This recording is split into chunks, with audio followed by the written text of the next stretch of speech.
Welcome to our YouTube channel. ಯಾರೆಲ್ಲ ನನ್ನ ಚಾನಲ್ನ ಸಬ್ಸ್ಕ್ರೈಬ್ ಮಾಡ್ಕೊಂಡಿಲ್ಲ ದಯವಿಟ್ಟು ಸಬ್ಸ್ಕ್ರೈಬ್ ಮಾಡ್ಕೊಳ್ಳಿ, ಬೆಲ್ ಐಕನ್ನ ಪ್ರೆಸ್ ಮಾಡಿ, ಶೇರ್ ಮಾಡಿ ಹಾಗೂ ಲೈಕ್ ಮಾಡಿ. ನಾನಿವತ್ತು ಬಾಳೆಕಾಯಿ ಹಾಗೂ ಹೆಸರು ಕಾಳು ಹಾಕಿ ಸಾಗು ಮಾಡೋದು ಹೇಗೆ ಅಂತ ಹೇಳ್ಕೊಡ್ತೀನಿ.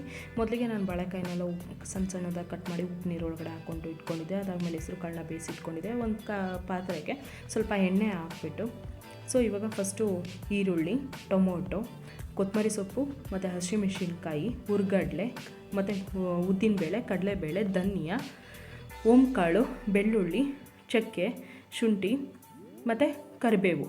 ಶುಂಠಿ 1 ಇಂಚಷ್ಟು ಯೂಸ್ ಮಾಡ್ಕೊಳ್ಳಿ. ಮತ್ತು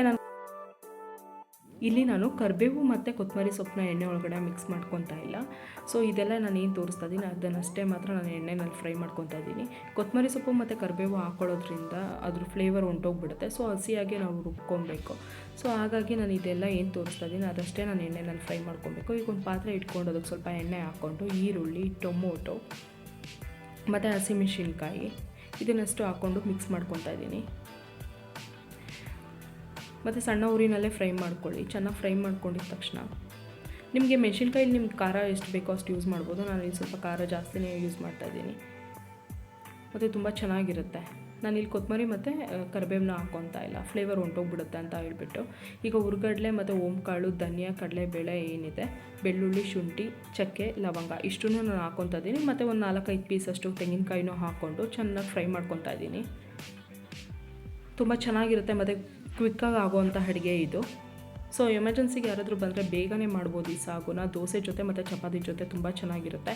ಇವಾಗ ನಾನೇನು ಫ್ರೈ ಮಾಡಿಕೊಂಡೆ ಅದನ್ನೆಲ್ಲ ಸಪ್ರೇಟಾಗಿ ಹಾಕಿ ಇಟ್ಕೊಂಡಿದ್ದೀನಿ. ಇವಾಗ ಏನು ಎಣ್ಣೆ ಕಾದಿದೆ ಅದೇ ಪಾತ್ರೆಗೆ ಸ್ವಲ್ಪ ಈರುಳ್ಳಿ ಬಾರಿಸ್ಕೊತಾ ಇದ್ದೀನಿ. ಅದಾದಮೇಲೆ ನಾನು ಬಾಳೆಕಾಯಿನ ಕಟ್ ಮಾಡಿ ಇಟ್ಕೊಂಡಿದ್ನಲ್ಲ ಅದನ್ನು ಹಾಕಿ ಮಿಕ್ಸ್ ಮಾಡ್ಕೊತಾ ಇದ್ದೀನಿ. ನಾನಿವಾಗ ಇದಕ್ಕೆ ಅರಿಶಿನ ಮತ್ತು ನಾನಿಲ್ಲಿ ಪಿಂಕ್ ಸಾಲ್ಟ್ ಯೂಸ್ ಮಾಡ್ತಾ ಇದ್ದೀನಿ. ಪಿಂಕ್ ಸಾಲ್ಟ್ ತುಂಬ ಆರೋಗ್ಯಕ್ಕೆ ಒಳ್ಳೆಯದು. ಅದಾದಮೇಲೆ ಚೆನ್ನಾಗಿ ಮಿಕ್ಸ್ ಮಾಡ್ಕೊತಾ ಇದ್ದೀನಿ. ಅದಾದಮೇಲೆ ಹೆಸರು ಕಾಳು ಏನು ಬೇಯಿಸಿ ಇಟ್ಕೊಂಡಿದ್ದೆ ಅದನ್ನು ಕೂಡ ಇದ್ರೊಳಗಡೆ ಹಾಕ್ಕೊಂಡು ಮಿಕ್ಸ್ ಮಾಡಿ ಇವಾಗ ಮಸಾಲೆಗೆ ರೆಡಿ ಮಾಡ್ಕೊಳ್ಳೋಣ. ಮಸಾಲೆ ನಾನು ತುಂಬ ನುಣ್ಣಗೆ ರುಬ್ಕೊಬೇಕು. ಆವಾಗಲೇ ಹೇಳ್ದಂಗೆ ಕೊತ್ತಂಬರಿ ಸೊಪ್ಪು ಮತ್ತು ಕರಿಬೇವನ್ನ ಈಗ ಹಾಕ್ಬಿಟ್ಟು ನುಣ್ಣಗೆ ರುಬ್ಕೊಂಡಿದ್ದೀನಿ. ಈಗ ಇದೇನು ರುಬ್ಕೊಂಡಿದ್ದೀವಿ ಈ ಮಿಶ್ರಣನ ನಾನು ಈಗ ಬೇಯಿಸಿಟ್ಕೊತಾ ಇದ್ನಲ್ಲ ಅದ್ರೊಳಗಡೆ ಹಾಕ್ಬಿಟ್ಟು ಸೊ ಚೆನ್ನಾಗಿ ಸ್ವಲ್ಪ ಅದ್ರ ಮೇಲೆ ಒಂದು ಸ್ವಲ್ಪ ನೀರು ಹಾಕ್ಬಿಟ್ಟು ನಿಮ್ಗೆ ತೆಳ್ಳಗೆ ಬೇಕು ಅಂದರೂ ಮಾಡ್ಕೊಬೋದು. ನಾನು ಇಲ್ಲಿ ಸ್ವಲ್ಪ ಗ್ರೇವಿ ಟೈಪ್ ಮಾಡ್ಕೊತಾ ಇದ್ದೀನಿ. ಮತ್ತು ರುಚಿಗೆ ತಕ್ಕಷ್ಟು ಉಪ್ಪನ್ನ ನೀವು ಆವಾಗಲೇ ನೋಡ್ಕೊಬೋದು. ನಾನು ಬೇಯಿಸೋದಕ್ಕೆ ಹೆಸರು ಕಾಳಿಗೆ ಮತ್ತು ಬಾಳೆಕಾಯಿಗೆ ಹಾಕಿರೋದ್ರಿಂದ ನಾನು ಇಲ್ಲಿ ಉಪ್ಪು ಆ್ಯಡ್ ಮಾಡಿಲ್ಲ. ಸೊ ನೀವು ಬೇಕು ಅಂದರೆ ರುಚಿಗೆ ನೋಡಿಕೊಂಡು ಹಾಕೊಬೋದು. ತುಂಬ ಚೆನ್ನಾಗಿರುತ್ತೆ. ಟ್ರೈ ಮಾಡಿ ಹೇಗಿತ್ತು ಅಂತ ಹೇಳಿ. Love you. Thank you for watching.